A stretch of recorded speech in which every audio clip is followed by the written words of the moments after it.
Tēnā rā tātou te whānau, ko whituaere ki ake tēnei. I'm the Rautaki Māori or Māori Systems Strategist for Healthy Families Te Ngira based here in the Waikato in Hamilton. The seeds of this Wānanga were sown in last year's Matariki Wānanga held at Waikato Marae, where we were sort of scrambling to find the appropriate people to perform and recite the karanga and wairea to the Matariki cluster for the hautapu ceremony. It was really rewarding to see rangatahi hold down pai responsibilities on both sides, and so to see rangatahi carrying out those responsibilities sort of reinforced the idea that our future is in good hands.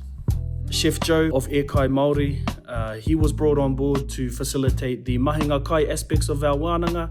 So he took the rangatahi through the traditional ways of foraging, harvesting, preparing and cooking our kai.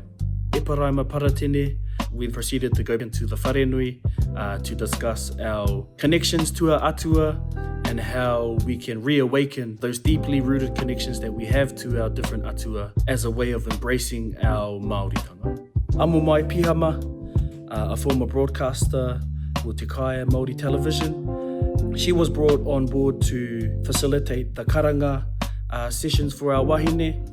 Arapita Paia, a former student here at the University of Waikato, was brought on board to facilitate the wairea sessions for our boys. His key message was really around intentions, creating genuine intentions as a preparation when you want to carry out a wairea to the stars for a hautapu ceremony. We were very fortunate to bring Ricky Solomon, a renowned tohunga kōkōrangi from Ngāti Kahungunu, to facilitate the kōrero around the maramataka, Matariki, and puanga. We then went out for a bit of a stargaze where he pointed out different star constellations and their significance to Te Ao Māori.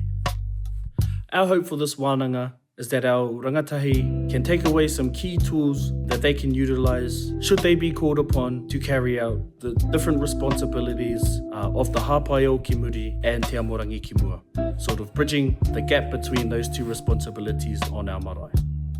Tēnei ka mihi ki ngā raurau, ki ngā huahuanga, nā rātou i mairanga ake i tēnei o ngā kaupapa nui whakaharahara mō ngā hāpori, mō ngā whānau e aru nei mātou.